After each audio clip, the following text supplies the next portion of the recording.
नमस्कार. मी प्रणय कंसार आपलं सर्वांचं स्वागत करतो आहे नॉलेज व्हॅली MPSC ऑनलाईन इन्स्टिट्यूशनमध्ये आहे.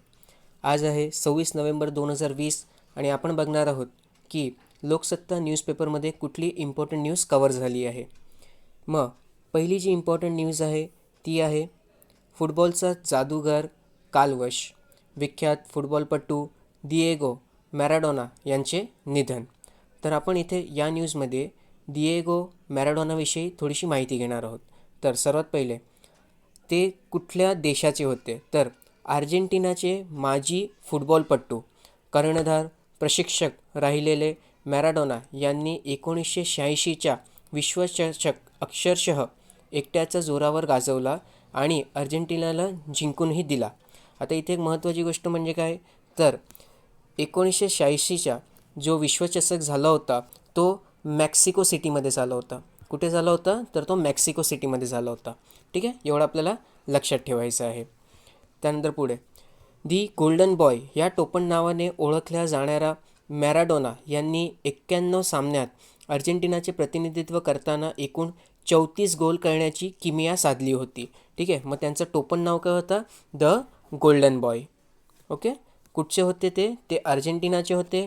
1986चा विश्वचषक जे होता ते जिंकण्यामध्ये त्यांनी मोलाचे योगदान दिले होते आणि 1986चा जो विश्वचषक झाला होता तो कुठे, तो मेक्सिको येथे झाला होता. ठीक आहे, पुढे जाऊया. हँड ऑफ गॉड आख्यायिका. तर 1986च्या विश्वचषकामधील अर्जेंटिना आणि इंग्लंड यांच्यातील उपांत्यपूर्व सामना हँड ऑफ गॉड असा आख्यायिकेने गाजला. या सामन्यात अर्जेंटिनाने इंग्लंडला 2-1 अशी धूळ चारली. या सामन्यात दोन्ही गोल मॅराडोना यांनी साकारले आणि ते फुटबॉल विश्वचषकात अजरामर झाले. यापैकी पहिला गोल झळकवताना मॅराडोना यांचा हाताचा स्पर्श झाल्यामुळे तो हँड ऑफ गॉड असा ठरला. ठीक आहे, आता इथे आपल्याला लक्षात ठेवण्यासारखी गोष्ट काय आहे की 1986चा जो विश्वचषक झाला होता कुठे झाला होता, मेक्सिको येथे झाला होता. ठीक आहे, तर उपांत्य फेरीमध्ये अर्जेंटिना आणि इंग्लंड होते. तर फायनलमध्ये, ठीक आहे, फायनलमध्ये अर्जेंटिना वर्सेस जर्मनी होता. ठीक आहे, जर्मनी आणि अर्जेंटिना एकमेकाच्या विरोधात होते आणि तो सामना अर्जेंटिनाने 3-2ने जिंकला होता. ठीक आहे, ही सर्व थोडी इम्पॉर्टंट गोष्ट आपल्याला ही सर्व लक्षात ठेवायची आहे. ओके, अजून काय दिलं आहे, तर मॅराडोना यांनी 4 फिफा विश्वचषक फुटबॉल स्पर्धांमध्ये अर्जेंटिनाचे प्रतिनिधित्व केले. 1986मध्ये मेक्सिकोमध्ये झालेल्या विश्वचषक स्पर्धेत मॅराडोना यांनी आपल्या जादुई कामगिरीने छाप सोडली. त्यांच्या नेतृत्वाखाली अर्जेंटिनाने अंतिम सामन्यात पश्चिम जर्मनीचा पडाव करीत जेतेपदावर नाव कोरले. स्पर्धेतील गोल्डन बॉल पुरस्कारवरही मॅराडोना यांनीच मोहर उमटवली. ठीक आहे, हे खूप जास्त इम्पॉर्टंट आहे कारण हे जे व्यक्तिमत्व आहे, ठीक आहे, तर फुटबॉल जगातमध्ये यांना खूप जास्त मान दिलं जातं आहे. कोणाला, तर दिएगो मॅराडोनाला. ठीक आहे, पुढे बघूया अजून काही इम्पॉर्टंट न्यूज आहे. ते 11वीचा मार्ग मोकळा, मराठा समाजातील विद्यार्थ्यांना खुल्या गटातून प्रवेश, प्रक्रिया आजपासनं. ठीक आहे, तर आपल्याला इथे लक्षात ठेवायचं आहे की 11वीचं जे ॲडमिशन्स प्रोसेस आहे ते स्टार्ट झाली आहे पुन्हा, आणि मराठा समाजातले जे विद्यार्थी आहेत त्यांना ओपन कॅटेगरीमध्ये ठेवण्यात आलं आहे. ठीक आहे, अजून काही इम्पॉर्टंट न्यूज, तर गर्दीवर नियंत्रण ठेवा, केंद्रांचा राज्यांना सूचना, प्रतिबंधित क्षेत्राबाहेर टाळेबंदीसाठी परवानगी आवश्यक, रात्रीची संचारबंदी लागू करण्याची मुभा राज्यांना असून प्रतिबंधित क्षेत्राबाहेर टाळेबंदी लागू करण्यासाठी मात्र केंद्राची परवानगी आवश्यक असते. ठीक आहे, तर हे काही प्रोव्हिजन्स आहे की रात्रीची जर संचारबंदी लावायची असेल, ठीक आहे, तर राज्य ते लावू शकतात. परंतु प्रतिबंधित क्षेत्राचा बाहेर जर कुठे टाळेबंदी लावायची असेल तर त्याच्यासाठी कोणाची परवानगी घ्यावी लागते, त्याच्यासाठी केंद्राची परवानगी घ्यावी लागते.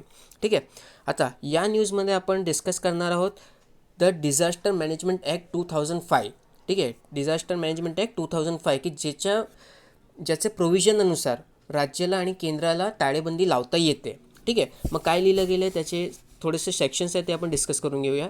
मग डिझास्टर मॅनेजमेंट ॲक्टच्या सेक्शन 24 आणि 34 हे स्टेटना, ठीक आहे, म्हणजे स्टेट एक्झिक्युटिव्ह कमिटी आणि डिस्ट्रिक्ट ऑथॉरिटी यांना पॉवर देते की ते कुठलीही व्हेहिक्युलर ट्रॅफिक म्हणजे वाहनांचा अवरजवळ आणि लोकांना कुठल्याही वल्नरेबल एरियामध्ये किंवा अफेक्टेड एरियामध्ये, ठीक आहे, त्यांना तिथे जाण्यापासून रोखू शकतात.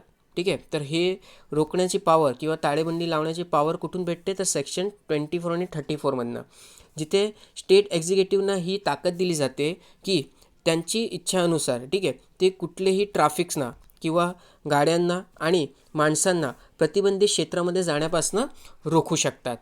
ठीक आहे. अजून सेक्शन 30 जो आहे यातला, ठीक आहे, सेक्शन 30 जो आहे ते हेच पॉवर डिस्ट्रिक्ट लेवलवरती, ठीक आहे, डिस्ट्रिक्ट लेवलवरती जे ऑथॉरिटीज आहेत त्यांना देतो. ओके, डिस्ट्रिक्ट लेवलवरती जे ऑथॉरिटी आहे त्यांना पण हेच पॉवर दिली जाते, कुठे, सेक्शन 30 अनुसार. ओके. त्यानंतर सेक्शन 35 बघून घेऊ. तर सेक्शन 35 जे आहे ते सेंट्रल गव्हर्नमेंटना पॉवर देतो, ठीक आहे, की ते कॉर्डिनेट करू शकतात कोणाजोडी, तर दुसरे जे अदर गव्हर्नमेंटल डिपार्टमेंट्स आहेत, ठीक आहे, त्यांच्याजोडी कॉर्डिनेट करण्याचे पॉवर जे आहे ते सेक्शन 35 अनुसार भेटते. त्यानुसार ते फोर्सेस पण डिप्लॉय करू शकतात अफेक्टेड एरियामध्ये. तसेच ते इफेक्टिव्ह इम्प्लिमेंटेशनसाठी, ठीक आहे, जे काही फोर्सेस वगैरे लागेल किंवा जे काही आस्पेक्ट्स असतील, की एखाद्या समजा कायदा आणला आहे तर त्याला पूर्णपणे तो म्हणजे किंवा योग्य पद्धतीने ते इम्प्लिमेंट होतं आहे का नाही, ठीक आहे, तर त्याचं किंवा त्याला इम्प्लिमेंट करण्यासाठी जे काही फोर्सेस लागेल तर ते इम्प्लिमेंट करण्याची जे पॉवर आहे ते सेंट्रल गव्हर्नमेंटला सेक्शन 35चा अकॉर्डिंग भेटते. ठीक आहे. त्यानंतर सेक्शन 51 काय म्हणतो, की समजा कोण पर्सन असेल किंवा एखादा इंडिव्हिज्युअल असेल किंवा एखादा व्यक्ती असेल, ओके, ते ऑथॉरिटीच्या कामामध्ये जर अडथळा आणत असेल, ठीक आहे, आता समजा डिस्ट्रिक्ट कलेक्टर कुठलं तरी काम करतो आहे, मग एखादा माणूस जाऊन सांगेल की तू असं का करतो आहे, आणि त्याला कामामध्ये जर तो अडथळा आणत असेल तर त्याला सेक्शन 51चा अकॉर्डिंग सजा होऊ शकते. ठीक आहे, आणि त्याला 2 वर्षापर्यंतची जेल होऊ शकते. ओके, हे लक्षात ठेवा.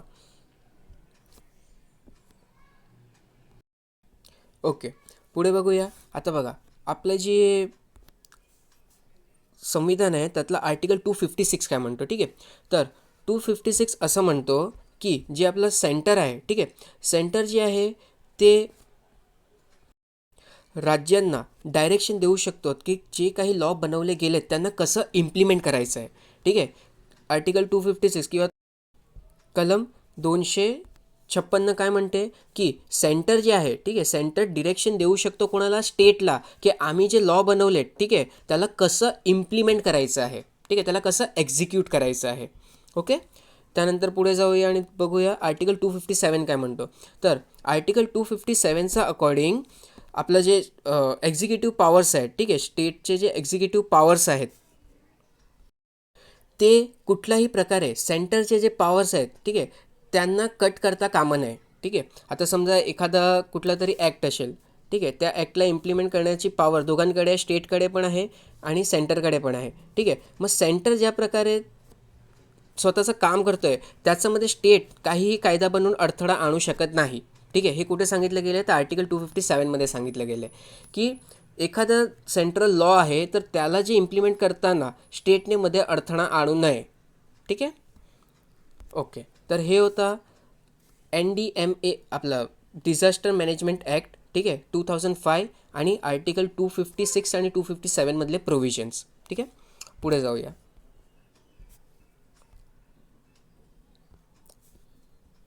ओके, निवार चक्रीवादळाचा राज्यावरही प्रभाव पडू शकतो. ठीक आहे, आणि 3 दिवसापूर्वी गती चक्रवादळ हेही सुद्धा निर्माण झालं होता. आता आपल्याला माहिती आहे की निवार जे चक्रीवादळ आहे, ठीक आहे, ते कुठे, तर ते बे ऑफ बेंगॉलमध्ये तयार होते. ठीक आहे, बे ऑफ बेंगॉलमध्ये तयार होते आणि निवार चक्रीवादळाचा आधी गती म्हणून पण एक चक्रीवादळ तयार झाला होता. ठीक आहे, मग गती आणि निवार आपल्याला हे 2 नावं लक्षात ठेवायची आहे. ठीक आहे. ओके, चला अजून बघूया पुढे काही न्यूज आहेत. तर इथे सरनाईक यांची ईडीकडे मुदतीची मागणी. आता काय आहे प्रकरण त्याच्यामध्ये आपल्याला जायला म्हणजे गरज नाही ते बघून घ्यायची, आपल्याला ईडीविषयी माहिती घ्यायची. ठीक आहे, मग ईडी काय आहे, तर ED is nothing but the directorate of enforcement. ठीक आहे, ईडी आहे पण नाव काय आहे, द डिरेक्टोरेट ऑफ एन्फोर्समेंट. हे एक लॉ एन्फोर्समेंट एजन्सी आहे जे इकॉनॉमिक, ठीक आहे, इकॉनॉमिकच्या जे सेक्टरमध्ये, ओके, तिथे जर काही क्राईम झाले असतील तर त्याच्यामध्ये तपास करायचं काम कोण करते, तर ते डिरेक्टोरेट ऑफ एन्फोर्समेंट करते. ओके, इकॉनॉमिक सेक्टरमध्ये जर काहीही कुठल्याही प्रकारचे जे क्राईम्स झाले असतील, ठीक आहे, तर त्याच्यावरती शोध करायचं काम कोणाचं आहे, तर तो डिरेक्टोरेट ऑफ एन्फोर्समेंटचा आहे. ओके. डिरेक्टोरेट ऑफ एन्फोर्समेंट जे आहे तर डिपार्टमेंट ऑफ रेव्हेन्यूमध्ये येतो, ministry of finance, government of India. Okay. आता एक लक्षात घ्या की ईडी जे होता, ठीक आहे, ते 1 मे 1956 साली अस्तित्वात आला होता. ठीक आहे, 1 मे 1956 दिवशी अस्तित्वात आला होता. ओके. पण तेव्हा ते एन्फोर्समेंट युनिट म्हणून ओळखायला जायचं. ओके.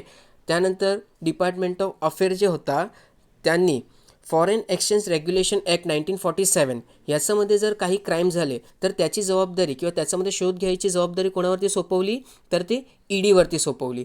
आणि 1957 साली जे एन्फोर्समेंट डिरेक्टोरेट हे जे नाव आहे ते या डिपार्टमेंटला देण्यात आलं. ठीक आहे. आधी काय नाव होतं, एन्फोर्समेंट युनिट. ठीक आहे. त्यानंतर 1957 काय नाव देण्यात आलं, तर एन्फोर्समेंट डिरेक्टोरेट. ठीक आहे. तर एक लक्षात ठेवा, FEMA foreign exchange management act आणि prevention of money laundering act, ठीक आहे, या दोनमध्ये शोध घ्यायचं काम कोण करतो, तर तो ईडी करतो.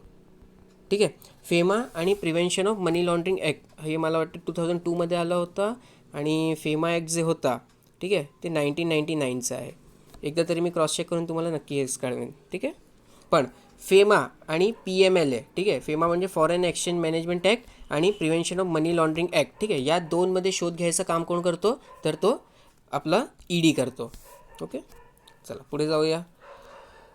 98 लाख ग्राहकांचे वीज देयक, महावितरणाचा थकबाकीचा डोंगर 58,000 कोटींचा पुढे. ठीक आहे. आणि त्याच्यामध्ये कृषी ग्राहकांची थकबाकी जी आहे ती सर्वाधिक आहे. ओके. दुसरी काय इम्पॉर्टंट न्यूज. ओके. तर हे निवार चक्रीवादळविषयी आपण बघितलेलं आहे आधीच. ठीक आहे. अहमद पटेल. आता अहमद पटेल जे होते ते काँग्रेसचे कद्दावर नेते होते. ठीक आहे. आणि त्यांचं निधन झालं आहे, त्यामुळे ही न्यूज जी आहे ती रिफ्लेक्ट झाली आहे कुठे, आपल्या लोकसत्तामध्ये. ओके. तर हे एक व्यक्तिविशेष म्हणून आपल्याला वाचलं पाहिजे करणं. ठीक आहे. तर इथे जे काही इम्पॉर्टंट आहे त्याला मी हायलाईट केलं आणि ते एकदा मी वाचून घेतो. पण व्यक्तिविशेष म्हणून तुम्हाला हे सर्व त्यांच्याविषयी जे काही माहिती दिली आहे, ठीक आहे, त्याला एकदा तरी वाचणे गरजेचं आहे. ओके. आता सध्या काही सांगितले ते बघून घेऊ आपण. तर 1977 साली इंदिरा विरोधी लाट असतानाही भरूच लोकसभा मतदारसंघातून निवडून गेले होते कोण, अहमद पटेल. ओके. अहमद पटेल 1993 पासून आत्तापर्यंत राज्यसभेचे 5 वेळा सदस्य राहिले आहेत. ओके. आणि ते कुठून येत आहेत, तर ते गुजरातमधून येत आहेत. ठीक आहे. एवढं आपल्याला लक्षात ठेवायचं आहे. बाकी खूप सारी माहिती आहे, तुम्ही एकदा त्याला गो थ्रू करा. ओके. पुढे बघूया अजून काय आहे. तर वृत्तवाहिन्यांना समांतर तपास करण्यापासून रोखा, सरकारचा मागणीस न्यायालयाचा नकार. ठीक आहे. तर बेसिकली काय झालं आहे, तर आपल्याला सर्वांना माहिती आहे की TRP केसमध्ये अर्णब गोस्वामी, ठीक आहे, हे जे एक पत्रकार होते त्यांना अटक केली गेली आणि त्यानंतर हे सर्व जे मॅटर होता ते खूप जास्त तापलं आहे. मग याच्यामध्ये TRP काय ते आपण आधी बघून घेऊ. ठीक आहे. तर TRP हे काय आहे, तर टेलिव्हिजन रेटिंग पॉईंट म्हणा किंवा टार्गेटेड रेटिंग पॉईंट म्हणा, दोन्ही एकच आहे. ठीक आहे. तर टार्गेटेड रेटिंग पॉईंट किंवा television rating point for television हे एक बोलतात ना, एक क्रायटेरिया आहे की ज्याच्यावरनं ठरवलं जातं की तुमची जे चॅनल आहे किंवा तुमची जे सिरियल आहे ते किती लोक बघतायत आणि ते किती लोकांजोडी कम्युनिकेट करत आहे. ठीक आहे. तर बेसिकली ठरवते की तुमची जी सिरियल आहे किंवा तुमचा जो चॅनल आहे ते किती लोक बघतायत भारतामध्ये. ठीक आहे. तर हे ठरवण्याचं काम कोण करते, आपलं TRPमुळे हे आपल्याला समजते. ठीक आहे. तर TRPमध्ये काय होतं, तर बेसिकली तुम्हाला एक सिम्पल एक्सप्लेनेशन देतो मी, TRP वर्क कसं करतो. ठीक आहे. तर TRP मोजण्यासाठी बॉक्सेस लावले जातात. ओके. आणि त्या बॉक्सेस काय करतात, म्हणजे आज करोडो TVज आहे इंडियामध्ये. ठीक आहे. पण एक 50,000 ते 30,000 बॉक्सेस लावले जातात आणि ते बॉक्सेस मेजर करतात की किती लोक कुठल्या चॅनलला जास्त प्रेफरन्स देत आहेत करणं. ओके. आणि रँडम ट्रायल्स घेतले जातात त्यातनं. मग काय करतं माहिती आहे का, समजा तुम्ही एखादी सिरियल बघत असाल. ठीक आहे. तुम्ही एखादी सिरियल बघत आहे TVमध्ये आणि त्याच्यावरती एक कोड येतो, कधी 1AEOU काहीतरी लिहून कोड येतो. ठीक आहे. तर हा कोड किती वेळसाठी तुमचा TVवरती आहे आणि किती लोकांनी ते कोड बघितलं आहे, तर हे सर्व तिथे मेजर केलं जातं. ठीक आहे, त्या बॉक्समध्ये. आणि तिथून ठरवलं जातं की नक्की किती लोक तुमच्या चॅनलला प्रायोरिटी देत आहेत किंवा प्रेफरन्स देत आहेत करणं. ॲव्हरेज टाईम जे असतो तो 30 दिवसाचा एक ॲव्हरेज पिरियड घेतला जातो आणि रेटिंग जी दिली जाते ते 0 ते 3.0 याच्यामध्ये दिली जाते. ठीक आहे. हे 2 गोष्ट तुम्हाला लक्षात ठेवायची आहे की 30 दिवसाचा एक ट्रायल पिरियड दिला जातो. ओके. आणि जे तुमची ॲव्हरेज असते TRPची ते 0 ते 3.0 याच्यामध्ये असते. ओके. पुढे बघूया. तर रिसेंटली काय झालं, तर जे अर्णब गोस्वामी होते त्यांनी काय सांगितलं की ही जी तपास तुम्ही करताय TRPच्या प्रकरणामध्ये, ठीक आहे, ते CIBकडे सोपा, CBIकडे सोपा, सॉरी CBIकडे सोपा. तर आता CBI काय ते आपण बघून घेऊया. ठीक आहे. तर CBIचं फुल फॉर्म आहे सेंट्रल ब्युरो ऑफ इन्व्हेस्टिगेशन. ठीक आहे. काय नाव आहे? Central bureau of investigation. तर बेसिकली CBI जे आहे ते इन्व्हेस्टिगेशनचं काम करते. ठीक आहे. आणि ते जे आहे ते मिनिस्ट्री ऑफ होम अफेअर्सच्या अंतर्गत येते. ठीक आहे, लक्षात ठेवा. हा मिनिस्ट्री ऑफ होम अफेअर्सच्या अंतर्गत येते आपली CBI. ओके. तर CBI जी आहे ते ओरिजिनली 1965मध्ये सेटअप करण्यात आली होती. ठीक आहे. कशासाठी सेटअप केली होती? तर जे काही करप्शन होत आहेत, ठीक आहे, तर त्याच्यावरती शोध घेण्यासाठी CBI 1965 साली प्रस्थापित करण्यात आली होती. ओके. हां. ओके, कुठे गेलं? ओके.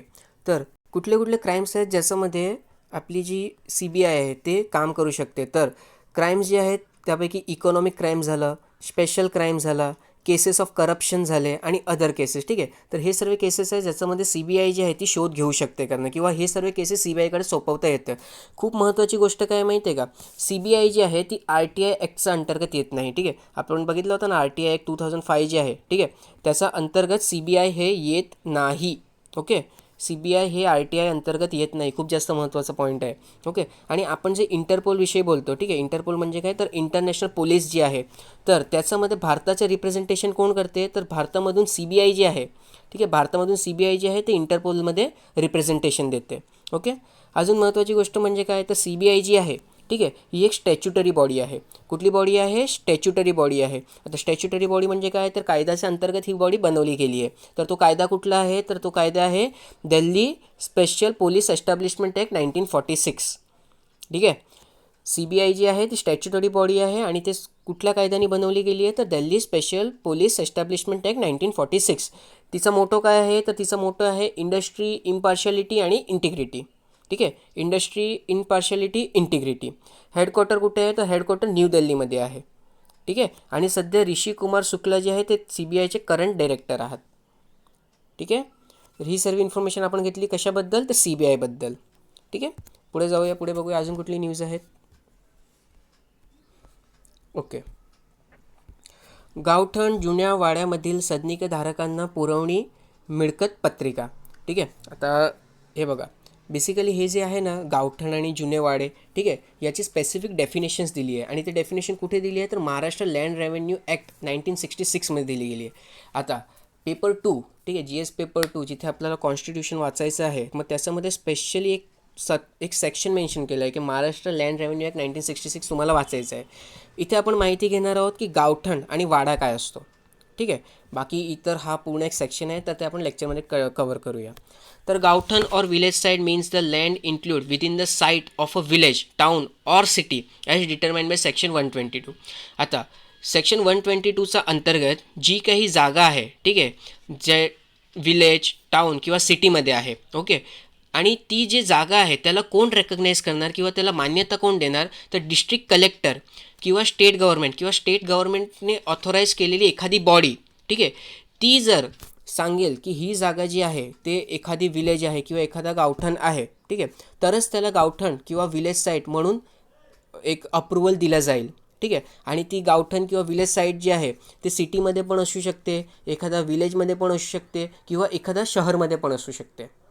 ठीक आहे. गावठण जी जागा आहे ती एखाद्या गावामध्ये, एखाद्या शहरामध्ये किंवा एखाद्या सिटीमध्ये पण असू शकते. ठीक आहे, एवढं लक्षात घ्या. पण त्याला अप्रुव्हल कोण देणार किंवा त्याला रेकग्नाईज कोण करणार किंवा त्याला मान्यता कोण देणार? तर ती स्टेट गव्हर्नमेंट देऊ शकते, जिल्हाधिकारी देऊ शकतात किंवा स्टेट गव्हर्नमेंट म्हणजे राज्य सरकारने एखादी नॉमिनेट केलेली बॉडी देऊ शकते. ठीक आहे, हे लक्षात ठेवा. त्यानंतर वाडा लँड काय असते? तर वाडा लँड जी असते ही बेसिकली एक खुली जागा असते. ठीक आहे. म्हणजे गावाकडे एक जी खुली जागा असते जिथे तुम्ही काय बोलतात त्याला, कॅटल म्हणजे गाय किंवा जे बकरे वगैरे ठेवतात. ठीक आहे. किंवा जिथे तुम्ही स्वतःचं जे शेतीचा जे माल असतो त्याला स्टोअर करून ठेवतात. ओके. मग हे जे तुम्ही जे म्हणजे प्राण्यांसाठी किंवा शेतमालासाठी, ठीक आहे, किंवा मग खतांसाठी जी जागा तुम्ही वापरतात गावामध्ये, ठीक आहे, जे ओपन जागा असते त्याला आपण काय म्हणतो, त्याला आपण वाडा लँड म्हणतो. ठीक आहे. आता हे डेफिनेशन कुठे दिली गेली आहे, तर हे सर्व डेफिनेशन दिली गेली आहे महाराष्ट्र लँड रेव्हेन्यू ॲक्ट 1966मध्ये. ठीक आहे, ही गोष्ट लक्षात ठेवा. त्यानंतर हे इथे एक महत्त्वाची न्यूज आहे. ठीक आहे, मी वाचून घेतो काय आहे ते. त्या गृह प्रकल्पांमधील सदनिकधारकांनाही दिलासा. 2 किंवा त्यापेक्षा अधिक बांधकाम व्यावसायिकांनी गृहप्रकल्प गृहसंकुल विकसित केले असल्यास संबंधित सदनिकधारकांना स्वतंत्र मिळकत पत्रिका देण्यात येत नाही. खूप जास्त महत्त्वाचं आहे का. 2 किंवा 2पेक्षा अधिक डेव्हलपरनी एखादी जर बिल्डिंग बांधली असेल तर त्याच्यामध्ये तुम्ही जर जागा घेतली असेल, ठीक आहे, तर त्याला स्वतंत्र मिळकत पत्रिका हे दिली जात नाही. ओके. परंतु आता त्याच्यामध्ये चेंज करण्यासाठी प्रस्ताव पाठवण्यात आला आहे. ठीक आहे. राज्यात मुंबई उपनगर, ठाणे, पुणे, नाशिक अशा मोठ्या शहरांमध्ये अनेक प्रकल्प आहेत. भूमी अभिलेख विभागाने जमीन महसूल कायद्यातील तरतुदींमध्ये दुरुस्ती करून 2 किंवा त्यापेक्षा अधिक मिळकती एकत्रित करून त्यावर प्रकल्प उभारला असेल तर भूखंडाचे मालक वेगळे असूनही असा गृहप्रकल्पातील सदनिकधारकांना मिळकत पत्रिका देण्यास मान्यता देण्याचा प्रस्ताव तयार करून मान्यतेसाठी पाठवला आहे. ठीक आहे. मग हे चेंजेस आता प्रपोज केले गेलेत. ओके. पुढे जाऊया, बघूया अजून कुठली न्यूज आहे. ओके. UPSC करतात त्यांच्यासाठी एक खूप अत्यंत महत्त्वाची न्यूज आहे. ठीक आहे, जे अनुसूचित जाती किंवा SC मधनं बिलॉंग करतात त्यांच्यासाठी. तर अनुसूचित जातींचा विद्यार्थ्यांना मदत. ठीक आहे, मुंडेंनी म्हटलं असं. UPSC मुख्य परीक्षेत पात्र ठरणाऱ्या विद्यार्थ्यांना या योजनेअंतर्गत डॉक्टर बाबासाहेब आंबेडकर संशोधन व प्रशिक्षण संस्था बार्टी पुणे यांच्यामार्फत एक रकमी 50,000 रुपयांचे अर्थसहाय्य देण्यात येईल. ठीक आहे, हे लक्षात ठेवा. जर UPSC करत असाल आणि मेन्ससाठी तुम्ही जर अपियर होणार असाल, ठीक आहे, तर बार्टी याचा थ्रू तुम्हाला 50,000 रुपये एवढं एक रकमी सहायता दिली जाईल करणं. ठीक आहे. आता अनुसूचित जातीविषयी थोडीशी माहिती घेऊया. तर महाराष्ट्रामध्ये 11.81, ठीक आहे, 11.81% जे पॉप्युलेशन आहे ते SC पॉप्युलेशन आहे आणि 9.35 जे पॉप्युलेशन आहे ते ST पॉप्युलेशन आहे. ठीक आहे. आणि हे जो डेटा आहे तो सेन्सस 2011चा अकॉर्डिंग आपल्याला भेटला आहे. ठीक आहे, तर हे फक्त लक्षात ठेवा. ओके. पुढे बघूया अजून काही न्यूज.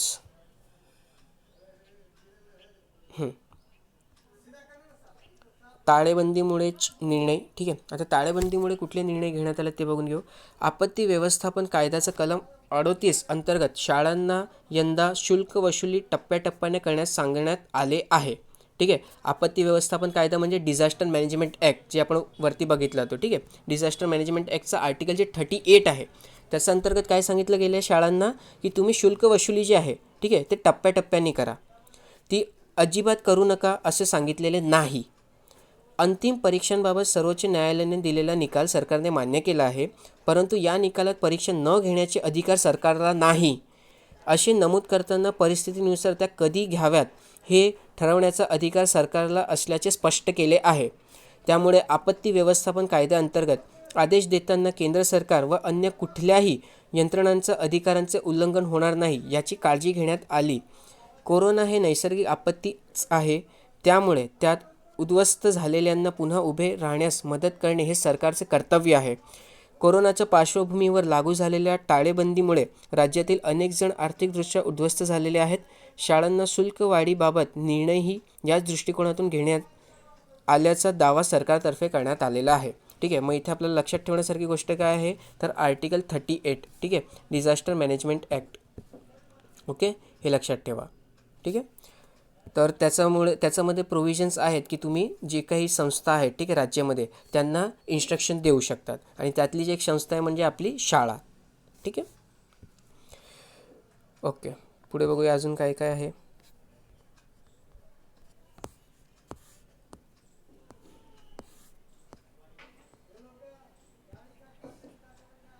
बघा इथे पण तुम्हाला अहमद पटेल विषयी दिलेली आहे माहिती. ठीक आहे, तुम्ही एकदा तरी त्याला गो थ्रू करा. ओके. 3,000 आयुर्वेद डॉक्टरांना अध्यापन बंदी. ठीक आहे, प्राध्यापकांवर भारतीय केंद्रीय चिकित्सा परिषदेची कारवाई. आता भारतीय केंद्रीय चिकित्सा परिषद जे आहे, ठीक आहे, म्हणजे central institute of medical science. ठीक आहे. ओके. मग भारतीय केंद्रीय चिकित्सा परिषद जी आहे त्याचं ॲक्च्युअल इंग्लिशमध्ये मिनिंग आहे central council of Indian medicines. ठीक आहे, central council of Indian medicines. ठीक आहे. तर याच्याविषयी आपण 2 दिवसाआधीच बघितलं होतं की 1971 साली याला प्रस्थापित करण्यात आली होती. ही आयुष मिनिस्ट्रीच्या अंतर्गत आहे. ठीक आहे. आणि हे काय करते तर UGCच्या अंतर्गत राहून जेवढे पण काही मेडिसिनल कॉलेजेस आहेत, ठीक आहे, भारतामध्ये, मग त्याच्यासाठी रेग्युलेशन्स प्रोव्हाइड करते. ठीक आहे. काय प्रोव्हाइड करते तर रेग्युलेशन प्रोव्हाइड करते. ठीक आहे. तर एवढी एक महत्त्वाची गोष्ट आपण बघितली होती की आयुष मंत्रालयाच्या अंतर्गत आहे, 1971 साली स्थापित झाली होती. ठीक आहे. आणि रेग्युलेशन प्रोव्हाइड करते कोणाजोडी तर UGC जोडी मिळून. ठीक आहे. युनिव्हर्सिटी ग्रांट कमिशन जे आहे त्याच्या अंतर्गत मोडली जाते ही आपली central council of Indian medicine. आणि ते काय करते तर ते रेग्युलेशन्स प्रोव्हाइड करायचं काम करते. ठीक आहे. किंवा रूल्स बनवून देते कोणाला तर जे काही कॉलेजेस आहेत, जे काही युनिव्हर्सिटीज आहेत भारतामध्ये जे मेडिकल रिसर्चसाठी काम करतात त्यांच्यासाठी. ठीक आहे. गाईडलाईन प्रोव्हाइड करतात एका प्रकारे UGCच्या अंतर्गत. ओके. ठीक आहे. पुढे जाऊया, बघूया अजून काय काही न्यूज आहे. ऑस्करसाठी भारताकडून जल्लीकट्टू चित्रपटाची निवड. ठीक आहे. 93व्या ऑस्कर पुरस्काराच्या सर्वोत्कृष्ट परदेशी भाषा चित्रपट विभागासाठी हा चित्रपट भारताकडून पाठवण्यात येणार असल्याचे फिल्म फेडरेशन ऑफ इंडियाचा निवड समितीने जाहीर केले आहे. लिजो जोस पेलिसरी दिग्दर्शित जल्लीकट्टू. ठीक आहे. तर लिजो जोस पेलिसरी यांनी दिग्दर्शित केले काय जल्लीकट्टू. बुसान आंतरराष्ट्रीय चित्रपट महोत्सव, टोरंटो आंतरराष्ट्रीय चित्रपट महोत्सवासाठी या चित्रपटाची दाखवण्यात आला होता. ओके. नंतर अजून काय तर चैतन्य ताम्हाणे दिग्दर्शित द डिसायपल आणि अनंत महादेवन दिग्दर्शित बिटर स्वीट हे 2 मराठी चित्रपटी स्पर्धेत होते. ठीक आहे. तर काही मराठी चित्रपटांविषयी आपल्याला माहिती असली पाहिजे, त्यामुळे चैतन्य ताम्हाणे दिग्दर्शित द डिसायपल आणि अनंत महादेवन दिग्दर्शित बिटर स्वीट. ठीक आहे. आणि सध्या या वर्षासाठी जल्लीकट्टूला ऑस्करसाठी पाठवण्यात येतं आहे. ठीक आहे. आणि जल्लीकट्टू कोणी दिग्दर्शित केलं आहे तर ते लिजो जोस पेलिसरीने. ओके. ठीक आहे. अजून पुढे जाऊया. ओके. नदीपात्रात SRA पूररेषेत येत असलेल्या झोपडपट्ट्यांचा पुनर्विकास करण्याचा निर्णय. ठीक आहे. तर सध्या SRA काय आहे ते आपण बघून घेऊ पहिले. ठीक आहे. SRAचा फुल फॉर्म आहे स्लम रिहॅबिलिटेशन ऑथॉरिटी. ठीक आहे. आता स्लम रिहॅबिलिटेशन ऑथॉरिटी काय ते बघूया. तर गव्हर्नमेंट ऑफ महाराष्ट्राने अमेंड केला होता Maharashtra slum area improvement clearance and redevelopment act 1971. ठीक आहे. आणि त्याचा अकॉर्डिंग स्लम रिहॅबिलिटेशन ऑथॉरिटी म्हणजे SRA हा बनवण्यात आली होती. ठीक आहे.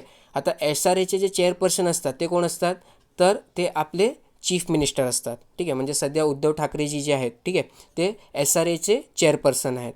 ओके. आणि तसेच त्याच्यामध्ये एक्झिक्युटिव्ह ऑफिसर पण असतात. ठीक आहे. आणि ते एक IAS अधिकारी असतात. ओके. SRA जे होती ते गव्हर्नमेंट नोटिफिकेशनने 16 डिसेंबर 1995 साली बनवण्यात आली आणि 25 डिसेंबर 1995मध्ये त्यांनी स्वतःचं कार्य सुरू केलं. ठीक आहे. कायदा कुठला होता तर कायदा होता Maharashtra slum area improvement clearance and redevelopment act 1971. ठीक आहे. त्याचा अनुसार नोटिफिकेशन काढण्यात आलं कधी तर 16 डिसेंबर 1995च्या दिवशी. आणि ॲक्च्युअलमध्ये बॉडी कधी फ्रेम झाली किंवा त्याने कार्य कधीपासून सुरू केला तर 25 डिसेंबर 1995 साली. ठीक आहे. आपण बघितलं होतं की चीफ मिनिस्टर जे आहेत ते त्याचे चेअरपर्सन असतात आणि IAS ऑफिसर जे असतात ते त्याचे एक्झिक्युटिव्ह ऑफिसर असतात. ठीक आहे. आता आणि इतर त्यांच्यामध्ये मेंबर्स पण असतात. ठीक आहे. जसे की आपले मिनिस्टर्स असतील, elected member of state legislature असतील, ठीक आहे, सेक्रेटरीज असतील, ते सोडा, ते काही एवढं महत्त्वाचं नाही. व्हिजन आणि मिशन काय ते महत्त्वाचं आहे बरं का. व्हिजन आणि मिशन आहे त्याचं स्लम फ्री मुंबई. ठीक आहे. व्हिजन आणि मिशन कुठलं आहे तर स्लम फ्री मुंबई. ओके. अजून आता दुसरी काय माहिती आहे तर निडिया पूर रेषेमध्ये येत असलेल्या झोपडपट्ट्यांचा पुनर्विकास रखडत असल्यामुळे पूर रेषेत येत असलेल्या पुणे आणि पिंपरी चिंचवडमधील झोपडपट्ट्यांचा पुनर्विकास करण्याचा निर्णय झोपडपट्टी पुनर्वसन प्राधिकरणाने म्हणजे SRA यांनी घेतला आहे. मोठ्या नद्यांची निळी आणि लाल पूररेषा निश्चित करून घेण्याचे आदेश राज्य शासनाने महापालिकेला दिले आहे. ठीक आहे. सर्वात पहिली गोष्ट म्हणजे काय, तर पुणे शहर जे आहे ते मोठ्या नदीच्या काठावरती वसलेलं आहे. ठीक आहे, एवढं तुम्हाला लक्षात ठेवायचं आहे. ओके. आता निळी रेषा आणि लाल रेषा काय असते ते पण आपण बघून घेऊ. ठीक आहे. तर बेसिकली एक लक्षात घ्या, समजा हे नदीचं पात्र आहे. ठीक आहे, यातनं नदी वाहते. ठीक आहे. तर पुढच्या म्हणजे येणाऱ्या 25 वर्षामध्ये किंवा 25 वर्षामध्ये मॅक्झिमम त्यांनी कुठेपर्यंत स्वतःची जे एक बोलतात ना जी काठा आहे, ठीक आहे, किंवा त्याची जी रेंज आहे वॉटरची ते कुठेपर्यंत गेली होती. ठीक आहे, गेल्या 25 वर्षामध्ये त्याला मोजलं जातं आणि त्याला नाव दिलं जातं ब्लू लाईन. त्याला नाव काय दिलं जातं, ब्लू लाईन. ठीक आहे, 25 वर्षामध्ये 25 इयर्समध्ये. ठीक आहे. आणि हे जे ब्लू लाईनमधला जो एरिया असतो ना त्याला सांगितलं जातं प्रोहिबिशन झोन. काय म्हटलं जातं त्याला, प्रोहिबिशन झोन. ठीक आहे, काय म्हटलं जातं त्याला, प्रोहिबिशन झोन. ओके. तसेच गेल्या 100 वर्षामध्ये नदीने जोपर्यंत मॅक्झिमम स्वतःला एक्सपांड केला असेल, ठीक आहे, जोपर्यंत त्याला स्वतःने एक्सपांड केला असेल तो जो एरिया असतो त्याला काय म्हटलं जाते, त्याला रेड लाईन एरिया म्हटलं जातं. काय म्हटलं जातं त्याला, रेड लाईन एरिया. ओके. आणि त्याला अजून दुसरं नाव काय आहे, तर त्याला रेस्ट्रिक्टेड एरियासुद्धा म्हटलं जातं. काय म्हटलं जातं, तर रेस्ट्रिक्टेड एरिया. ठीक आहे, एवढं लक्षात ठेवा. तर प्रोहिबिटेड एरिया म्हणजे काय, तर ब्लू लाईन एरिया. ठीक आहे. आणि रेस्ट्रिक्टेड एरिया म्हणजे काय, तर रेड लाईन एरिया. ओके. आणि रेड लाईन एरियामध्ये लास्ट 100 इयर्समध्ये, ठीक आहे, कुठपर्यंत मॅक्झिमम त्याची पातळी त्यांनी गाठली होती ते बघितलं जाते किंवा ते पाणी कुठपर्यंत गेलं होतं ते बघितलं जाते लास्ट 100 इयर्समध्ये. आणि ब्लू लाईनसाठी लास्ट 25 इयर्स कॅल्क्युलेट केले जातात. ठीक आहे. आता प्रोहिबिटेड जो एरिया आहे, ठीक आहे, तर प्रोहिबिटेड एरियामध्ये garden, playground, farming of fruit and vegetable. हां, मग काय, garden, playground, farming of fruits and vegetable हे सर्व अलाऊ आहे. कुठे, तर प्रोहिबिटेड झोनमध्ये. ठीक आहे. प्रोहिबिटेड झोन आपण काय बघितलं होतं, तर जे ब्लू लाईन झोन होता, ठीक आहे, ब्लू लाईन झोन होता त्याला आपण प्रोहिबिटेड झोन म्हणायचो. ठीक आहे. ब्लू लाईन झोनमधलं आहे बघा, ही जर नदी असली, ठीक आहे, ही नदी असेल तर ब्लू लाईन झोन त्याचं मध्ये असेल आणि रेड लाईन झोन त्याचं बाहेर असेल. ठीक आहे, एवढं लक्षात ठेवा. ओके. त्यानंतर पाईपलाईन असेल, म्हणजे पिण्याचं पाण्याची जे पाईपलाईन असेल, डोमेस्टिक गॅस असेल किंवा ड्रेनेज असेल, मग यासाठी तुम्ही रेस्ट्रिक्टेड जो झोन असतो, ठीक आहे, त्याच्यामध्ये अंडरग्राऊंड, ठीक आहे, रेस्ट्रिक्टेड झोनमध्ये अंडरग्राऊंड जे काही कन्स्ट्रक्शन असेल त्याची परवानगी तुम्हाला देण्यात आलेली आहे करणं. ठीक आहे. अजून दुसरे काही प्रोव्हिजन्स आहेत, तर जी रेस्ट्रिक्टेड झोन आहे, ठीक आहे, रेस्ट्रिक्टेड झोन आहे तिथे 1 माळपर्यंतची, ठीक आहे, 1 मजला यापर्यंतची तुम्ही बिल्डिंग बांधू शकतात. ठीक आहे, पण सिक्युरिटी वगैरे तुम्हाला बघावी लागेल त्यासाठी आणि ते रेड लाईनचा वरती असली पाहिजे. ओके. त्यानंतर पूर्ण जो एरिया आहे, ठीक आहे, रेस्ट्रिक्टेड झोन आणि जे आपलं प्रोहिबिटेड झोन आहे, ठीक आहे, तिकडची जे पूर्ण एरिया आहे तिथे सेफ्टी आणि पब्लिक फॅसिलिटी प्रोव्हाइड करायची जे जबाबदारी असेल ते लोकल गव्हर्नमेंटची असेल किंवा लोकल ऑथॉरिटीची असेल. ठीक आहे, ही गोष्ट लक्षात ठेवा. काय की प्रोहिबिटेड झोनमध्ये कुठली सेफ्टी आणि पब्लिक फॅसिलिटी प्रोव्हाइड करायची जी जबाबदारी असेल ते कोणावरती असेल, तर ते लोकल ऑथॉरिटी किंवा लोकल सिविक बॉडी याच्यावरती असेल. ठीक आहे. तसेच जर तुम्ही जर म्हणजे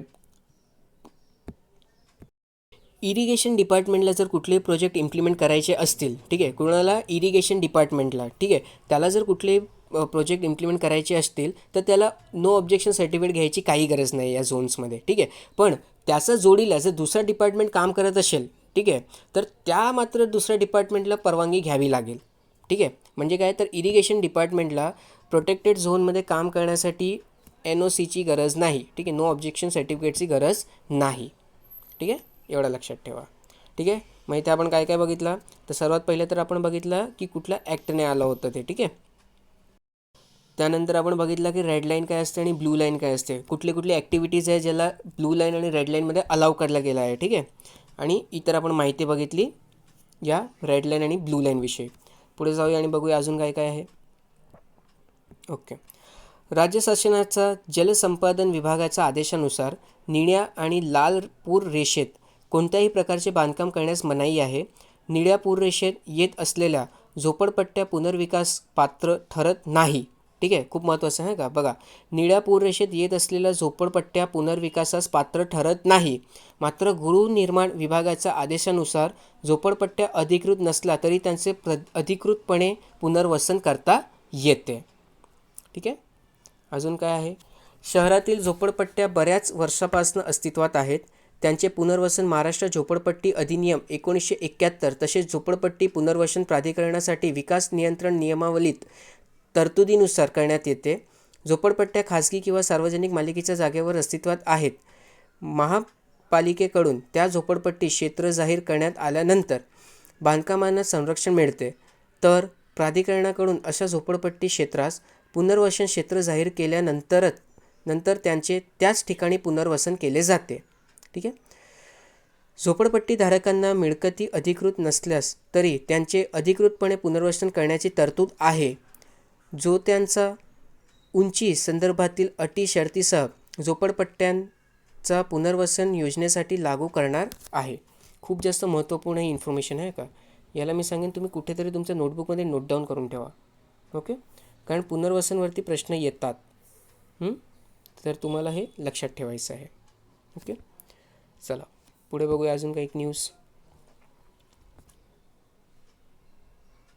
ओके, पुन्हा इथे मॅरेडोनाविषयी थोडीशी न्यूज दिली गेली आहे. ठीक आहे, ते आपण वाचून घेऊया काय काय आहे न्यूज.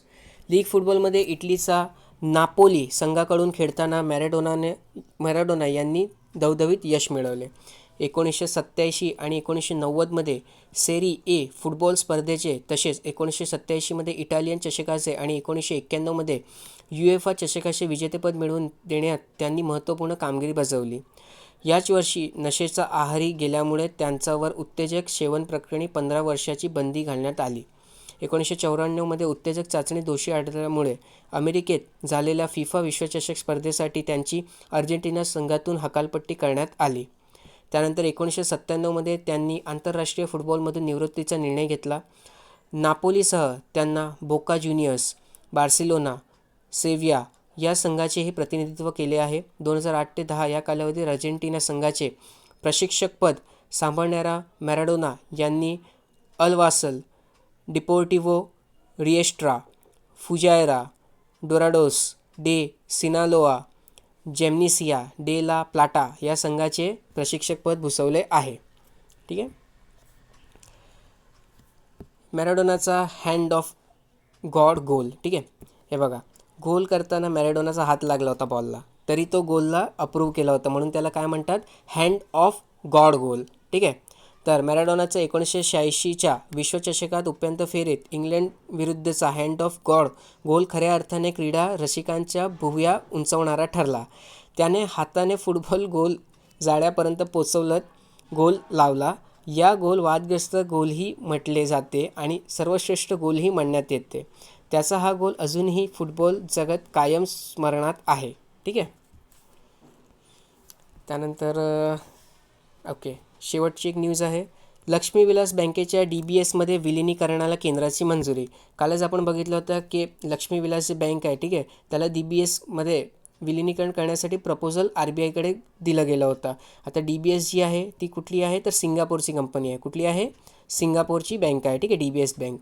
ओके, आता हे पहिल्यांदा घडतं आहे की कुठले बाहेरचा बँकला, ठीक आहे, म्हणजे भारतातली नसलेली बँक, ठीक आहे, ती येते आहे आणि त्याच्यामध्ये भारतातली एखादी बँकचं विलिनीकरण केलं जातं आहे. ठीक आहे, तर ही माहिती एक लक्षात ठेवा. तर हे होतं आपलं आजचं डिस्कशन. ठीक आहे, कोणाला काही डाऊट असेल तर तुम्ही विचारू शकता. ओके, घरी राहा, सुरक्षित राहा आणि शिकत राहा. धन्यवाद.